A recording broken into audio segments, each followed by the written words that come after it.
C'est la mi-saison de la série Snowpiercer. Il est donc temps de faire un petit bilan et analyser tout ça.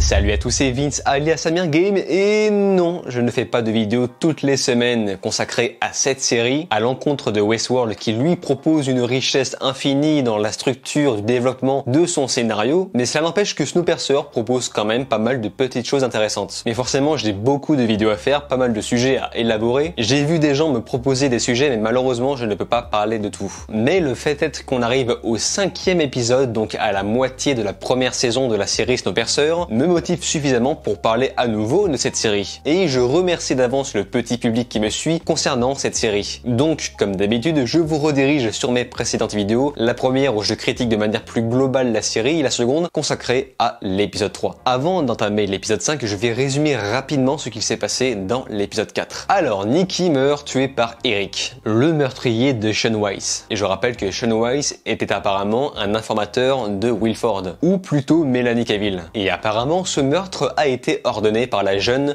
Lila Folger Jr. Et après avoir bouclé cette affaire de meurtre, Layton se fait enfermer dans un tiroir. Et je rappelle que ces tiroirs sont une façon de remplacer la prison. Mais on va vite se rendre compte que la direction enferme un peu ce qu'elle veut. L'épisode 5 va nous apporter davantage d'informations sur les personnages et également sur le scénario. On sait maintenant que Melanie Cavill et Bennett Knox partagent une relation ensemble, une relation un peu... Et laissez-moi vous dire que c'était plutôt prévisible. On sentait quand même une certaine tension sexuelle entre ces deux personnages depuis les premiers épisodes. En parallèle, nous avons Josie qui continue l'avancement du plan de rébellion, et ce en s'infiltrant avec une équipe dans des mains d'œuvre. Mais avant d'aller plus loin dans quelconque rébellion, l'objectif principal de Josie sera de libérer André Layton. Celle-ci a reçu l'information que ce dernier est potentiellement enfermé dans des tiroirs. Et il se passe donc ce qu'il devait se passer. Josie libère André. Mais en alternance de tout ça, André Layton se retrouvera avec des espèces de flashs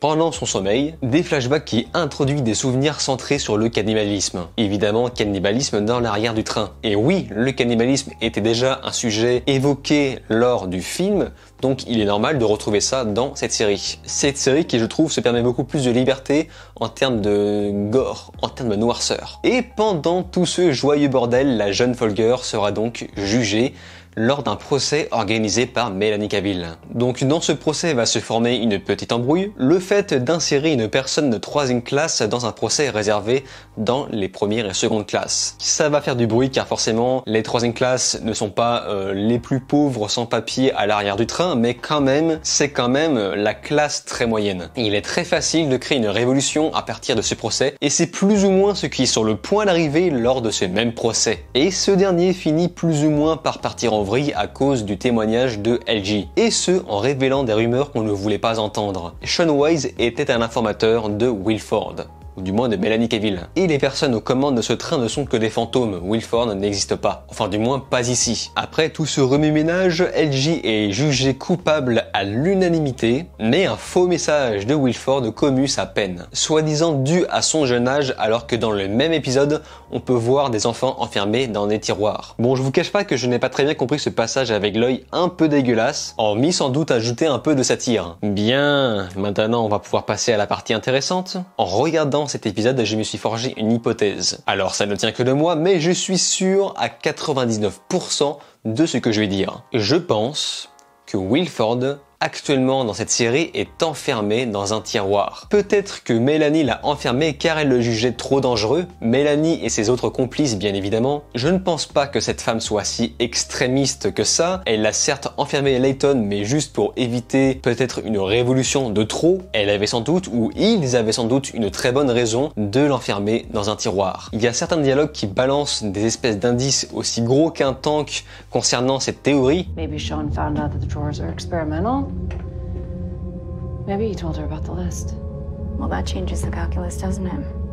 À tel point que j'étais presque sûr qu'on allait finir par dévoiler ce twist dans ce même épisode. Et j'ai vraiment cru que Josie, en fouillant les tiroirs pour trouver Layton allait finir par tomber sur le casier de Wilford. J'étais quasiment sûr que ça allait être ça, mais au final, il nous garde le meilleur pour la fin. Si ma théorie tient toujours, évidemment. Enfin, en tout cas, si vous avez d'autres théories ou d'autres explications, n'hésitez pas à m'en faire part dans les commentaires. Et quand on parle du loup, on va justement pouvoir passer à la partie de vos commentaires. J'ai reçu pas mal de commentaires lors de mon analyse de l'épisode 3, dont certains que j'ai trouvé plutôt pertinents. On commence par l'orage et Funreel qui nous parle de cet objet mystérieux. Et en vrai, cet objet n'avait absolument rien de mystérieux, il s'agissait simplement d'une puce qui permettait de passer les portes, pour avoir accès à d'autres classes. Layton fournit cet objet à Josie justement pour créer une révolution, ou peut-être juste le libérer au cas où il se ferait enfermer. Peut-être que André Layton avait déjà prévu de se faire enfermer dans un tiroir. N'oublions pas qu'il s'agit d'un enquêteur très malin. Nous avons Talassim qui nous explique que selon lui, on n'est plus sur une série à une saison, du fait qu'on risque rapidement de faire le tour dans cet univers. Et ce à quoi je réponds d'une part que oui, je suis d'accord, je pense qu'on risque rapidement de faire le tour en une seule saison, mais d'une autre, les producteurs ont déjà commandé une suite. Même si cette série n'est pas forcément bien accueillie par le public, il faut croire qu'elle marche plutôt bien. Ensuite, nous avons Cineraman qui lui avait prévu que Nikki allait se faire dégommer. Et c'est le cas.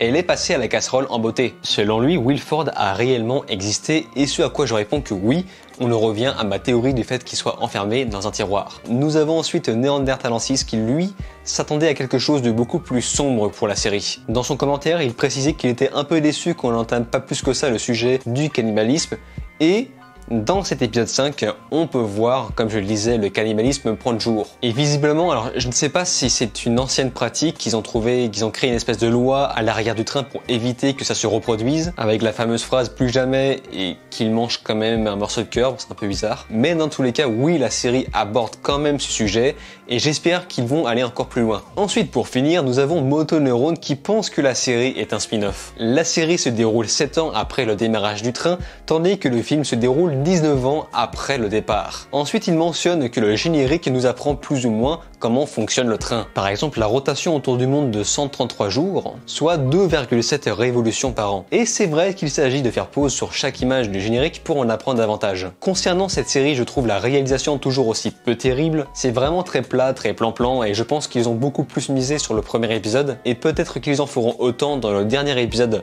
de cette première saison, mais cela n'empêche que l'histoire commence vraiment à bouger. Et ça fait plutôt plaisir à voir et j'ai hâte de voir ce que cette série nous cache encore. Sur ce, on se laisse ici. Si vous avez d'autres avis, d'autres théories, d'autres analyses, n'hésitez pas à m'en faire part dans les commentaires.